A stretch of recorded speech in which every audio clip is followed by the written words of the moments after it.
from the pit wall, I suspect, as we look at the circuit. Looks as though everybody is there. That sounds like they're good to go. I think you'll be seeing a green flag at the back in just a moment there, Bradley. Yep, right as you said that, Keith. Green flag at the back then. So the red flag, removed from the front of the grid. Clutches in, all eyes on those lights. Out go the lights. Here we go then, the drag towards the first turn. It's going to be one of the Harris brothers. It's Ronnie Harris who has the outside. Ronnie Harris does hold on to the lead ahead of his brother Bill Harris. So 660, that's Ronnie ahead of 141, Bill Harris. Will Howarth up next. And then it is Rob Bryant in 4th place. First of the rookie Minitwins in 4th place as they go down towards you, Keith. That's an impressive start from Rob Bryant there, but he's got all sorts of competition behind him. I think that might be Decran I can see in the mix there, but already the top 3 have opened up a little bit of a gap. In fact, the gap is starting to spread out between the top 3 as well. I'm surprised. I thought they would have all given each other a bit of a tow coming off the corner there. Everybody safely through Cascades for the first time as a long chain of bikes disappear out of my sight.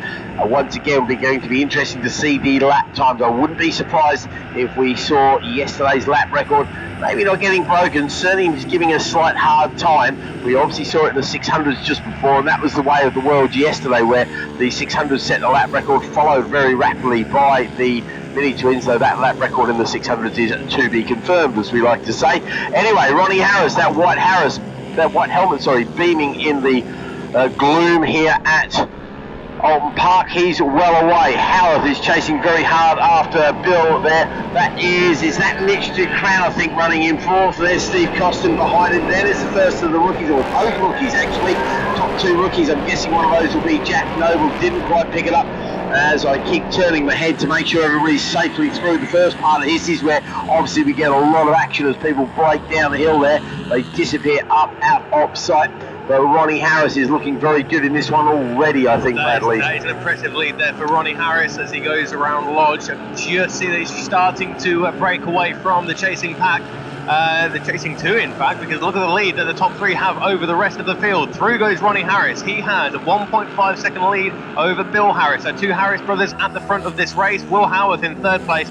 3.6 seconds up the road from Mitch Decran, and Mitch Decran is 1.5 seconds up the road from Steve Costin. Then it is Jack Noble ahead of Jack Bettis, James Nige, Rob Bryant, Kev Lilly rounding out the top 10 at the end of lap number 1. Brian Mayer, Brandon Wibley ahead of Dan Sales, Ben King and Merlin Lindsay up into 15th position, making up 5 positions on that opening lap. So Merlin Lindsay, number 369, the all-black machine with the white crash helmet, he has made up the most positions, going from 20th to 15th, Keith.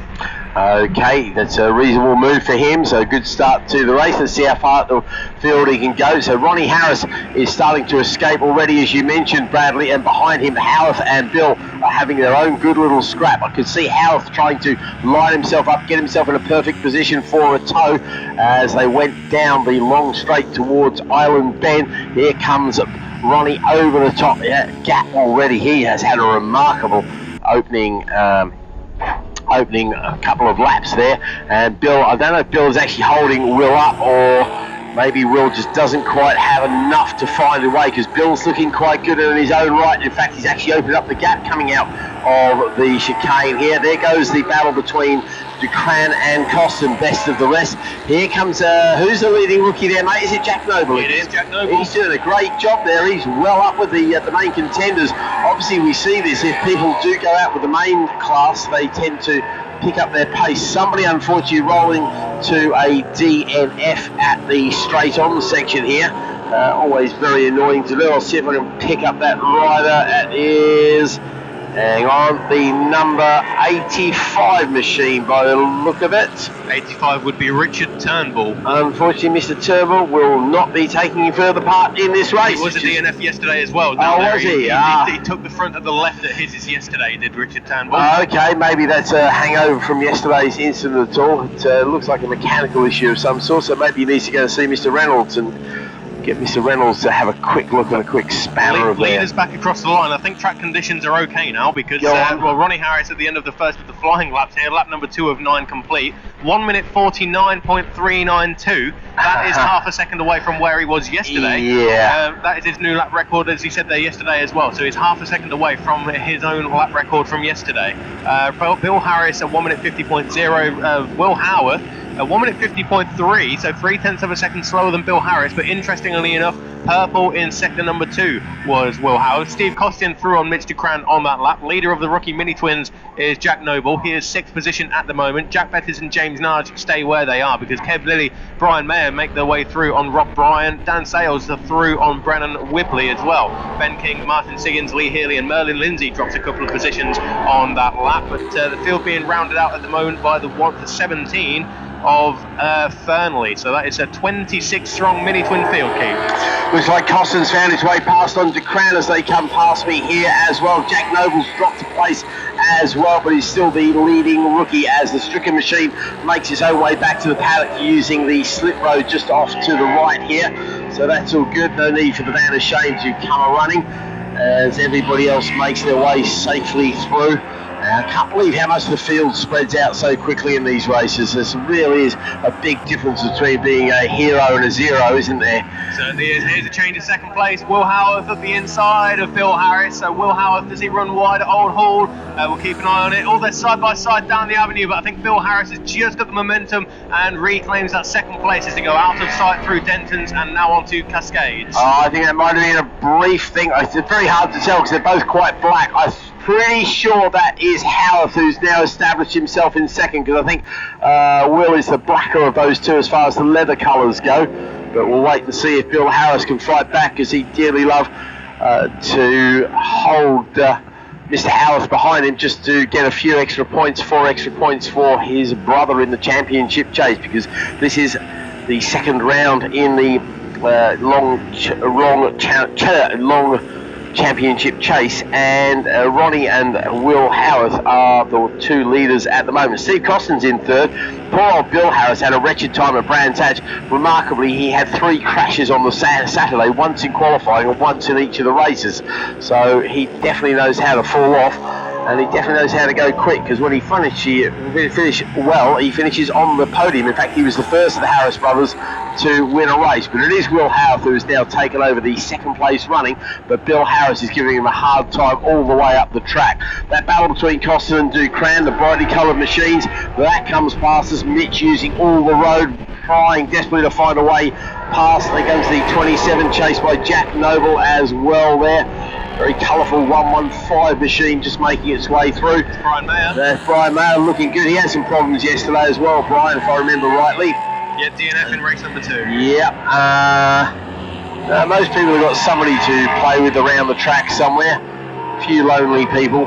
The Rookie Minitwins has been a very popular place to start racing as budget racing goes. It's extremely friendly. And again, the tech teams keep the horsepower under control. Go on, you look at Harris. Side by side down the avenue. And across the line it was Will Howarth by 0.02 of a second. But Ronnie Harris out in front, a 1 minute 48.685, Keith. 1 minute 48.685. Well, I'm not going to get my chisel out and put that in stone just yet, mate, because Ronnie is flying, isn't he? Oh, a little bit of a lock up. Oh no, you shouldn't have done that. Oh dear, oh dear. There was a rookie mistake, mate. I can't quite see the number. The rookie rider was coming down and looked like he was going to go straight on the escape road. Decided instead of taking to the escape road to turn onto the grass with, I think what they say in the classics, inevitable results. So yeah, that was definitely one that could have easily have been avoided, unfortunately. Somebody decided the green stuff had more grip than the grey stuff and found out the hard way that that's not the case. Very, very slow get off, as in like 2 miles an hour. Rider is helping the marshals push his bike back. I can't quite pick up the number from the angle because they've got marshals in the way, but they're obviously just doing their job. I'll try and pick out who. This looks like a 2-digit number, or I might get a front view in just a sec, mate. Hold on. No worries, I'll try and keep an eye on it because we're coming across the line now. It's a number 998, so Tony Hood is across the line. Go on. 88, maybe? Black and green bike? Yeah, very green. Yeah, Lance Jordan, unfortunately. Okay, Lance Jordan's made the rookiest of rookie mistakes, I'm afraid. I hate to out you there, Lance, but that really was very avoidable. You could have just gone straight through the chicane there and got away with that, no harm done. To be fair, the speed you got off, there's probably no harm done. I'll be amazed if he doesn't ride that back to the paddock. But no great problems at all. The marshals here, glad to have something to do. 7 seconds is the lead now for Ronnie Harris over Bill Harris. So Bill Harris is now 7/10 of a second in front of Will Howarth. So again, Ronnie Harris in the 48. Bill Harris, a personal best with a 49.689, but he did go purple in sector number 2. So that seems to be where the time is being made for Bill Harris. Steve Costin and Mitch Ducran still up 4th and 5th, but only 0.3 of a second between those two guys. As across the line now, looks like Rob Bryan is having a good fight with Brandon Whibley. In fact, that is for 2nd and 3rd in the rookie Minitwins. They're through Old Hall Corner now, and Keith, you'll see 2 orange vests with you very shortly. The white bike is Brandon Whibley, black bike Rob Bryan. Yep, I think they're just coming down now, and just having a look at Ronnie Harris, mate, coming through. He's being held up slightly by one of the back markers.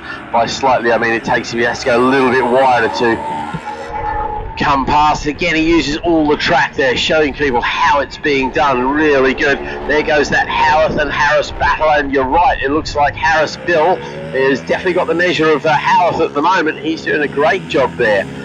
Costin seems to still be holding off Mitch Ducran, but Mitch, he seems to be getting his mojo back after a bit of a slow start to the season. He was one of my favourites for the championship this year after some impressive performances in the year before, and he hopefully will end up in the podium before the day out. There's Kev Lilly, Ever-Revan Kevin, the king of the class coordinators, does an amazing job getting spot prizes. I think we gave out about 10 or so spot prizes for the Minitwins yesterday. So probably 1 in 3 people receive some sort of spot prize, whether it be a Steve Jordan oil and filter prize, Emerald Elevators cash prize, or one of the properly protected prizes. There's a lot of prizes handed out in the Minitwins, so you can't quite sponsor your whole season, but can certainly take some of the dents out without making too much harm. So Harris's best time, is it still at 1:48? Certainly is, yeah. That lap time he set on lap number 4, 48.685. That is still his quickest lap of the race. Last time around was a 49.842. Bill Harris a 49.697. So both of the brothers, the only 2 riders in the race to go sub 1 minute 50. It's a really quick lap time on what are basically shopping trolley commuter type bikes. A bit like the CB500s. They were never really designed for the racetrack, but quite a few years ago now. Was it 20th anniversary last year, I think we celebrated from memory? I think it was, yeah, something like that, isn't it? Certainly over 20 years now. Yeah. Look at Ronnie Harris there, cranking it over hard. Now, the Harris brothers did race at British level as well, didn't they? They did the British Talent Cup, yeah, so clearly talented lads, because you don't get even onto the grid if you're a muppet in that class. So Bill Harris is now encountering a couple of slower riders that could work in his favour. But we're well into the back markers now as we start to count the laps down. There goes a Minitwin identifying as Ducati with 998 with writ large on the side. I think that'll be Tony Hood. I think somebody needs to tell Tony that that's not really the right number for it. But hey, if the Bromley rider wants to run 998, he's more than welcome to do so. How many laps have we got left now, mate? Ronnie Harris has just come across the line to start the penultimate lap now. So 49.7 again for Ronnie Harris on that previous lap. He opens it up to 7.8 seconds over his brother Bill.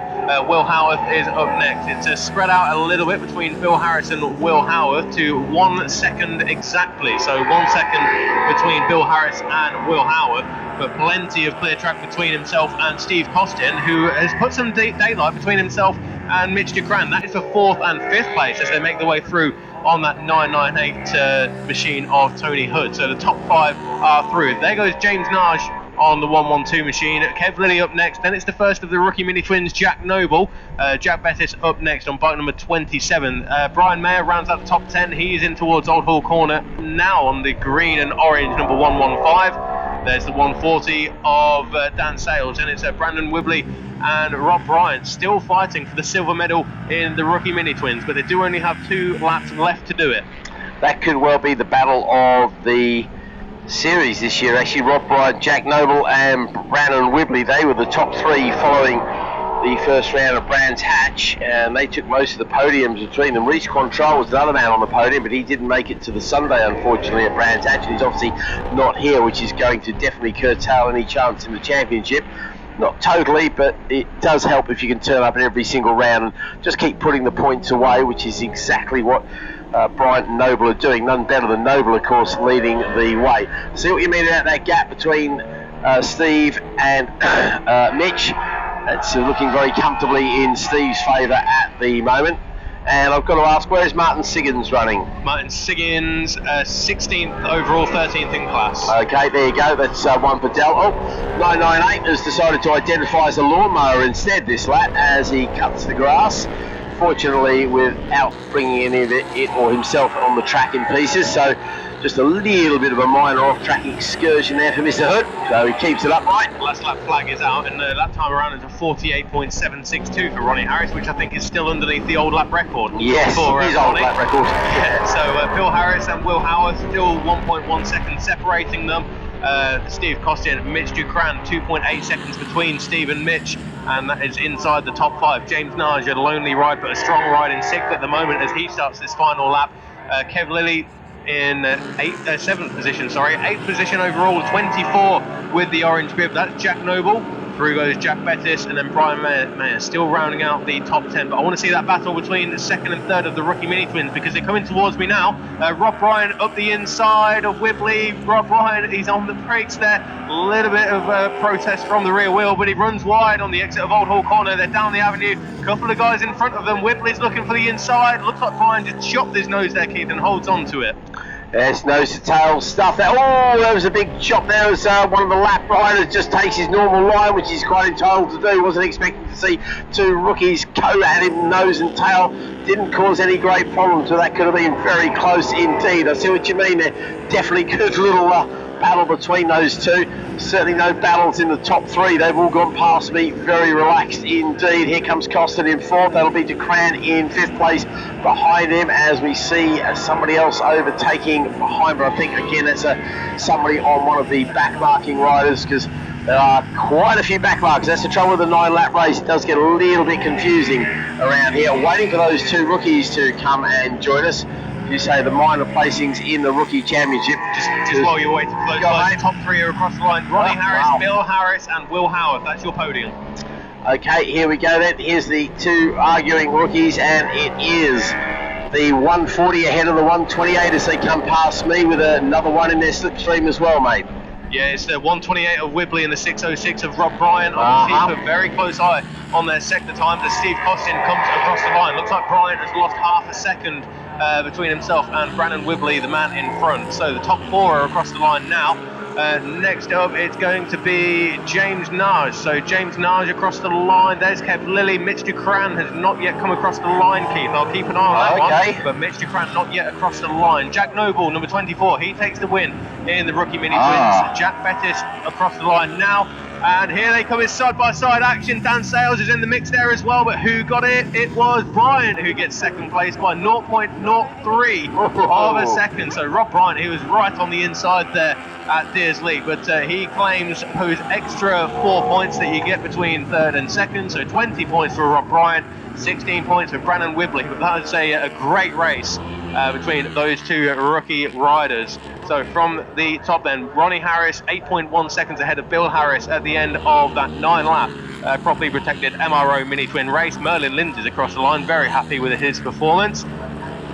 Will Howard rounds off the podium ahead of Steve Costin, James Nage and Kev Lilly. That is the top 6 before we get to the first of the rookie Minitwins. That is Jack Noble, bike number 24. So Jack Noble, another 25 points for him this weekend. Jack Bettis, Brian Mayer, Dan Sales round out the top 10. Then Rob Bryan ahead of Brandon Whibley for 2nd and 3rd in the rookie Minitwins. Behind them it's Eggington, King, Siggins, Healy, Lindsay, Fernley, Elliott, and unfortunately Mitch Ducran is AWOL. He's gone missing between me and you on the last lap, which is